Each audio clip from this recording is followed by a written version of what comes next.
जय हिंद दोस्तों। सच और झूठ की लड़ाई में मैं आरिफ मसूद के साथ हूं। अब बहुत लोग सोच रहे होंगे भाई ऐसा क्यों बोल रहे हो, तो आप लोगों को अभी पता होगा कुछ दिन पहले ही विधायक आरिफ मसूद जो कि भोपाल मध्य से विधायक हैं, उन्होंने एक आह्वान किया कि जो फ्रांस के राष्ट्रपति हैं उन्होंने जो इस्लाम के विरुद्ध कुछ बोला है उसके लिए उसके खिलाफ उन्होंने एक प्रदर्शन भोपाल के इकबाल मैदान में किया। अब ये प्रदर्शन हुआ जिसमें आरिफ मसूद जी की पॉपुलैरिटी बहुत ज़्यादा है। भोपाल क्या पूरे मध्य प्रदेश के लोग उन्हें बहुत ज़्यादा पसंद करते हैं। उनकी एक आवाज़ पर हज़ारों लोग इकबाल मैदान में पहुंच गए।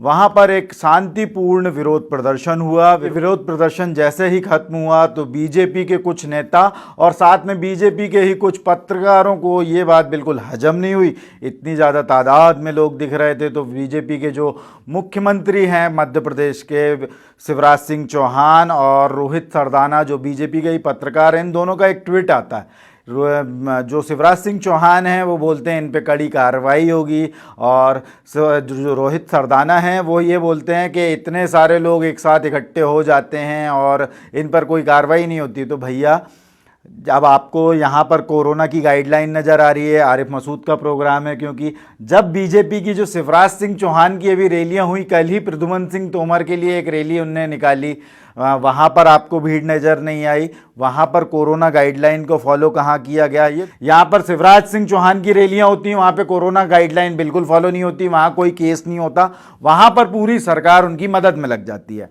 साथ में ही जो ये पत्रकार हैं इनको भी शायद कुछ नज़र नहीं आता, तब इनकी आंखों पर पट्टी बंधी होती है। और शिवराज सिंह चौहान और रोहित सरदाना दोनों से एक बात पूछना चाहूँगा, आज आपको बड़ा टाइम मिल गया है ट्वीट करने के लिए, एक प्रोग्राम को देखकर, एक विरोध प्रदर्शन को देखकर। तब आपको टाइम नहीं मिला था ट्वीट करने का शिवराज सिंह चौहान, जब हाथरस में दलित बच्ची के साथ में इतना घिनौना काम हुआ। उसके साथ जो हुआ उस पर आपके मुंह से एक आवाज़ नहीं निकली, सिर्फ इसलिए ना क्योंकि यूपी में आपका जो बीजेपी की सरकार है वहाँ उसके खिलाफ आप बोल नहीं सकते हैं, वहाँ आपने कुछ नहीं बोला। यहाँ पर आप ट्वीट करने का आपको समय मिल जाता है, आप पुलिस को आदेश देने के लिए तैयार होते हैं कि इन पर कार्रवाई हो जाए। अब भोपाल के एक विधायक हैं रामेश्वर शर्मा, उनका एक वीडियो मैंने देखा, वो बोल रहे हैं आतंकवादी गतिविधियां इस प्रोग्राम में हो रही थी, लोगों को उकसाया जा रहा था। भैया ये आरिफ मसूद जी का वीडियो देखिए जो उसी प्रोग्राम का है, क्या बोल रहे हैं थोड़ा सा सुन लो आप। बहुत सारा हम टेररिस्ट के बारे में सुनते हैं कि मुस्लिम टेररिस्ट, तो मैंने अभी उनसे कहा सुन लीजिए, इस्लाम कल भी आतंकवाद के खिलाफ था, आज भी आतंकवाद के खिलाफ, कल भी आतंकवाद के खिलाफ। लेकिन इस्लाम और इस्लाम को मानने वाले कल भी मजलूम के साथ थे, आज भी मजलूम के साथ है और कल भी मजलूम के साथ है। हम जालिम के तरफदार नहीं हो सकते, और अगर आपको हक और इंसाफ चाहिए तो हमारा। अब आपने देख लिया कि आरिफ मसूद जी क्या बोल रहे हैं इस वीडियो में। और जो भोपाल के ही एक विधायक हैं रामेश्वर शर्मा, जो कि कहीं किसी गरीब की मदद करते कभी नज़र नहीं आए। इनकी आप विधानसभा में चले जाएंगे कोई काम नहीं हुआ है।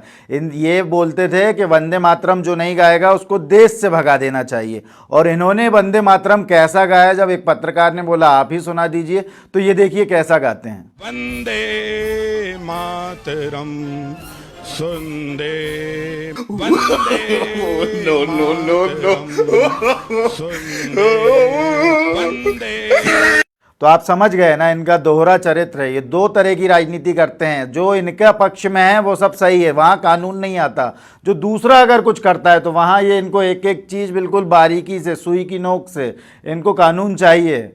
और आरिफ मसूद जी ने जो प्रदर्शन किया, विरोध प्रदर्शन किया, वो फ्रांस के राष्ट्रपति के लिए किया है, भारत के राष्ट्रपति का विरोध नहीं कर रहे हैं। और दिक्कत यहाँ पर जो उनके दलाल बैठे हैं बीजेपी वाले, जो पहले अंग्रेजों की दलाली करी और अभी भी अंग्रेजों के सपोर्ट में ही आ रहे हैं। ऐसा लग रहा है कि बीजेपी की किसी लीडर का या फिर प्रधानमंत्री का कोई विरोध प्रदर्शन किया है आरिफ मसूद जी ने, और इनको इतनी ज़्यादा तकलीफ हो रही है। फ्रांस का राष्ट्रपति इनका दामाद है ऐसा लग रहा है।